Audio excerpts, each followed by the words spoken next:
안녕하세요. 반갑습니다. 수능 특강 빛과 물질의 이중성 2점짜리 문항 해설해보도록 하겠습니다. 1번 그림 가는 이중슬리 실험이고 나는 광전 효과 실험을 나타낸 것입니다. 기억 가에서 스크린에 만들어진 무늬는 빛의 파동성으로 설명할 수 있다. 그렇죠. 스크린의 밝은 부분은 빛의 보강 간섭, 그리고 어두운 부분은 빛의 상쇄 간섭으로 만들어지는 거기 때문에 파동성으로 설명할 수 있는 겁니다.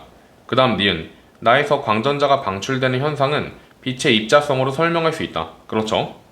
그 다음 디귿 빛은 입자와 파동의 성질을 모두 가지고 있다. 맞습니다. 답은 5번입니다.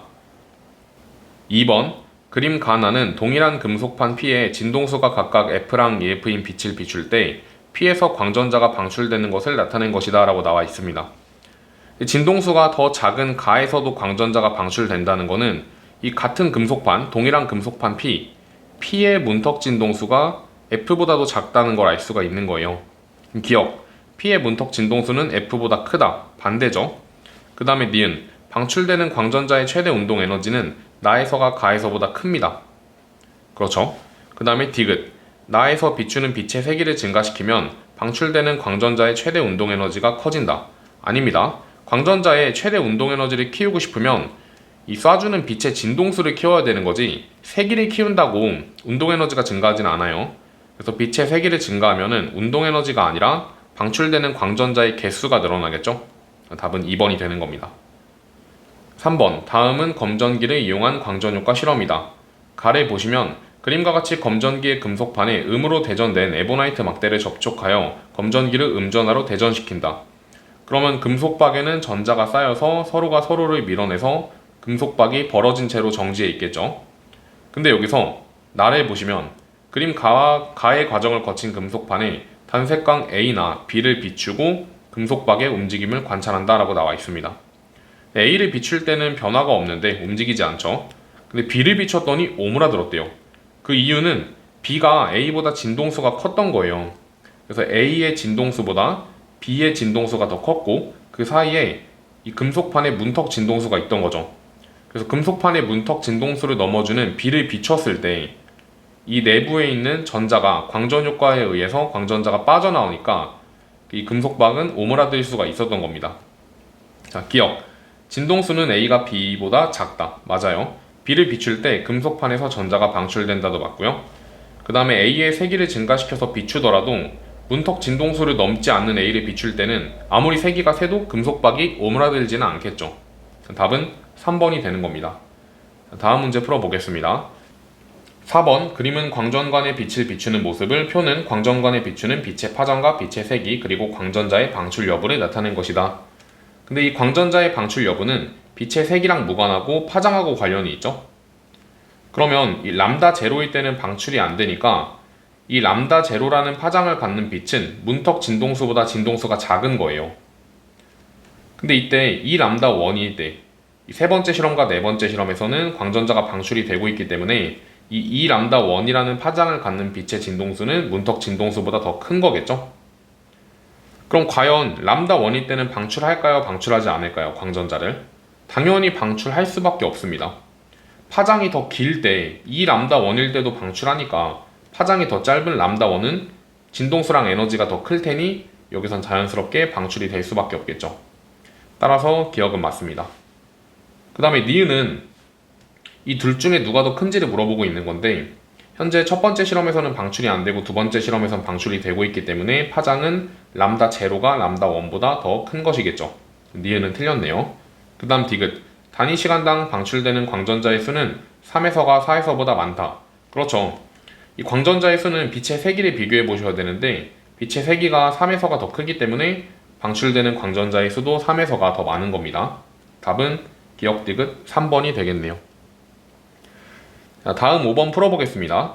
그림과 같이 광전관의 금속판에 단색광 ABC를 비추면서 광전자의 최대 운동 에너지를 측정을 했는데 표를 보시면 A만 비췄을 때는 E0라는 운동 에너지가 나왔잖아요. 두 번째를 보시면은 거기다가 B를 추가했더니 운동 에너지는 바뀌지 않고 그대로 E0가 나왔어요. 이 얘기는 B의 에너지가 A의 에너지보다 약했다는 얘기가 되는 겁니다. 따라서 진동수는 A가 B보다 큰 거예요. 그 다음에 BC를 동시에 비췄더니 이 E0가 됐다는 거는 C의 진동수가 A보다 더 컸다는 거일 테고요. 그리고 마지막에 A, B, C를 다 비췄을 때는 가장 큰 C의 영향을 받을 테니까 이 E0가 되겠네요. 기억, A의 광자 한 개 에너지는 E0이다. 아니죠. 그러니까 이 광전자의 최대 운동 에너지는 광자의 에너지에서 이함수만큼을 뺀 것이기 때문에 E0는 아닙니다. 그 다음에 니은, 진동수는 C가 A보다 크다 맞고요. 그 다음에 기억은 3E0가 아니라 2E0입니다. 답은 2번이겠네요. 자, 다음 문항 풀어보도록 하겠습니다. 6번, 다음은 디지털 카메라에 이용되는 소자 P에 대한 설명이다. 이 P는 CCD, 전화 결합 소자를 의미하는 것이기 때문에 기억은 맞고, 이는 빛의 입자성을 이용하기 때문에 니은도 맞습니다. 그 다음 디귿, P에 입사되는 빛의 세기가 세일수록 전자의 수는 더 많아지겠죠? 답은 3번이 되는 겁니다. 7번, 그림은 PN 접합 광 다이오드의 PN 접합면에 빛을 비출 때 A와 B가 쌍으로 생성되어 P형 반도체랑 N형 반도체로 각각 이동하는 모습을 나타낸 것이다. 저항에는 화살표 방향으로 전류가 흐른다 라고 나와 있고요. 그럼 전류가 반시계 방향으로 흐른다는 거는 전자는 시계 방향으로 움직인다는 거예요. 따라서 B가 전자가 될 수밖에 없고 A는 양공이 될 수밖에 없겠네요. 그럼 기억은 맞고요. 그 다음에 니은, 빛의 세기가 세일수록 저항에 흐르는 전류의 세기는 크다. 그렇죠. 빛의 세기가 세지면 방출되는 전자의 수가 많아지는 거니까 전류의 세기는 커지는 겁니다. 그 다음 디귿, PN 접합면에서 전자는 에너지를 방출한다. 여기서 에너지를 흡수하기 때문에 이런 일이 벌어질 수 있는 거니까 디귿은 틀린 겁니다. 답은 3번이겠네요. 자, 다음 문항 풀어보도록 하겠습니다. 8번, 다음은 빛에 의한 현상 ABC에 대한 설명이다. 빛의 입자성으로 설명할 수 있는 현상을 고르시오라고 되어 있습니다. A. 비눗방울 표면의 색깔이 변하는 거는 얇은 막에 의한 빛의 간섭이잖아요. 그럼 이거는 빛의 파동성을 이용한 거기 때문에 틀린 겁니다. 그 다음에 B. 태양전지에 빛을 비추면 전기 에너지가 생산된다. 이거는 광다이오드에 대한 내용이기 때문에 맞겠죠? 그 다음에 C. 지폐에 가시광선을 비출 때 보이지 않던 무늬가 자외선을 비추면 형광무늬로 나타난다 라고 적혀 있습니다. 그럼 이거는 가시광선을 비출 때는 안 보이던 게 자외선, 에너지가 더 강한 자외선을 비췄더니 형광무늬가 나타난다는 거는 그 특정 문턱 진동수를 넘어서는 에너지가 큰 빛을 비출 때 뭔가가 나온다는 걸 확인할 수가 있겠죠. 따라서 이거는 광전 효과를 나타내는 거기 때문에 C 또한 빛의 입자성으로 설명을 할 수가 있다는 겁니다. 답은 BC, 4번이 되겠네요. 9번 보겠습니다. 그림가와 같이 톰슨은 얇은 금속박에 X선 또는 전자선을 조이는 실험을 하였다. 그림 나는 각각 X선과 전자선에 의해 사진 건판에 생긴 무늬를 나타낸 것이다. 그럼 이 실험의 의의가 뭐냐면 우선 X선은 파동이기 때문에 이런 회절무늬가 나타날 수가 있는데 분명 입자인 전자에도 비슷한 회절무늬가 나타났어요. 그 얘기는 이런 물질, 입자에도 또한 파동의 성질을 갖고 있다 라고 얘기를 할 수가 있다는 거고 이게 바로 드브로이 파장, 물질의 파동성으로 이어지는 것이겠죠. 자, 기억. 사진 건판에 생긴 무늬는 회절 현상에 의한 것이다. 맞습니다. 전자는 파동성을 갖기 때문에 니은도 맞겠죠. 그 다음에 디귿. 전자선의 속력을 변화시켜도 사진 건판에 나타나는 무늬의 크기와 폭은 변하지 않는다. 아닙니다. 이거는 변할 수 있기 때문에 답은 3번이 되겠네요. 10번, 그림은 학생 ABC가 물질파에 대해 대화하는 모습을 나타낸 것이다. A. 전자 현미경은 전자의 물질파를 이용한 거야. 맞아요. 그 다음에 B. 전자의 운동에너지가 클수록 운동에너지가 크다는 거는 운동량도 크다는 거니까 파장은 짧겠죠. 그래서 B도 맞습니다. 그 다음 C. 전자와 양성자의 속력이 같은 경우 드브로이 파장은 전자가 양성자보다 짧아. 자, 속력이 같아도 여기다 한번 써볼게요. 전자와 양성자잖아요. 그러면 전자가 양성자보다 훨씬 더 가볍습니다. 그러면 운동량은 전자보다 양성자가 훨씬 크겠죠. 그럼 파장은 전자가 더 양성자보다 긴 겁니다. 속력이 같은 경우에. 그래서 파장은 전자가 양성자보다 짧아는 잘못됐네요. 답은 A, B가 정답이 됩니다. 자, 11번, 그림은 입자 ABC의 속력과 물질파 파장을 나타낸 것이다. 이런 식으로 물질파 파장이 나와 있는 경우에는 이거의 역수로 운동량의 비를 적고서 풀라고 말씀을 드렸었죠. 그 다음에 질량을 좀 구해볼 건데요. 현재 A에서는 EP랑 V0잖아요. 그럼 개수를 맞춰주면 질량을 EM으로 적을 수가 있습니다.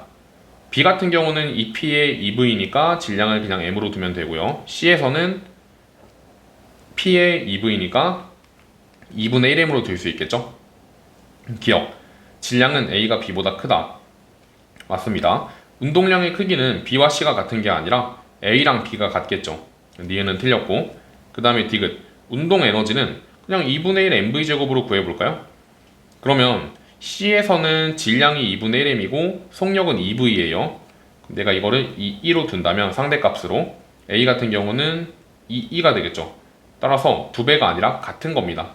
정답은 1번이겠네요. 다음 문제 풀어보도록 하겠습니다. 자, 12번 데이비슨 거머 실험에 대한 설명이고 한번 읽어보겠습니다. 데이비슨과 거머는 그림과 같은 실험 장치를 이용하여서 전자의 뭐를 증명했죠? 정답은 파동성입니다. 왜 파동성인지는 조금 더 읽어볼게요. 54V의 전압으로 가속시킨 전자선을 니켈 결정에 쏘게 되면 입사하는 방향과 50도의 각도를 이루는 곳에서 전자의 수가 가장 많았대요. 그럼 여기서 전자의 수가 많은 이유가 이 전자의 뭐가? 물질파가 니켈 결정면에서 반사되어 그 특정 각도에서 보강 간섭이 일어났기 때문에 많이 측정됐다고 얘기를 할 수가 있다는 겁니다. 근데 보강 간섭은 파동의 성질이기 때문에 이 전자라는 물질도 파동의 성질을 갖고 있다는 실험이 된다는 거죠. 답은 4번이 되는 겁니다.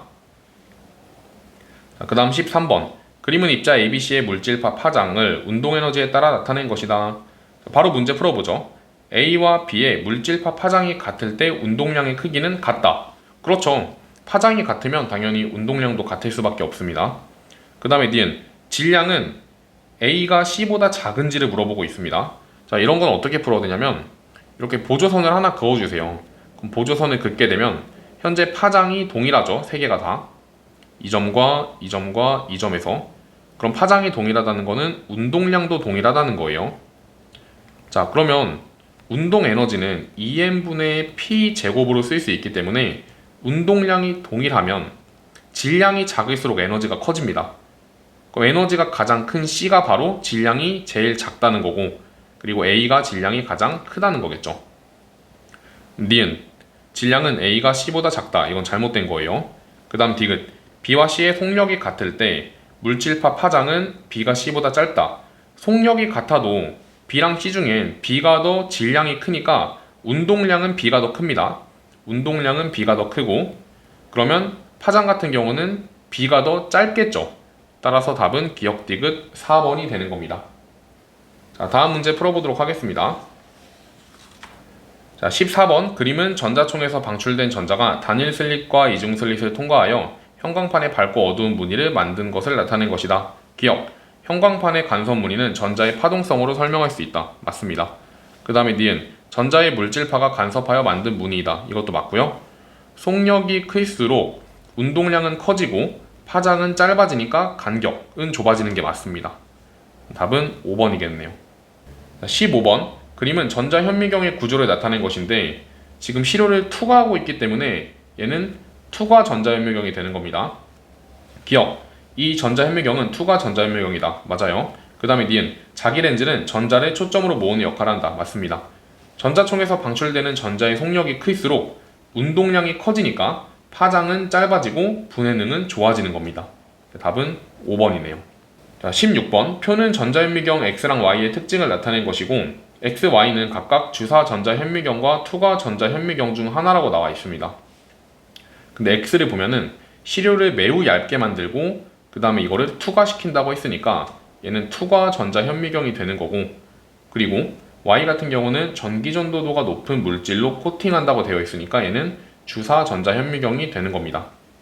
기억 X는 주사 전자현미경이다. 틀렸죠? 그 다음 니은 사용하는 전자의 물질파 파장은 X에서가 Y에서보다 짧다.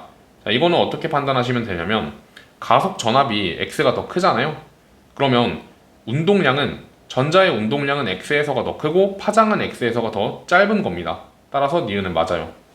그 다음에 디귿 Y를 이용하면 시료 표면의 3차원적 구조를 관찰할 수 있다. 맞습니다. 답은 4번이 되겠네요. 자, 이렇게 해서 2점짜리 문항 다 마무리를 했고요. 3점짜리 문항에서 찾아뵙도록 하겠습니다. 감사합니다.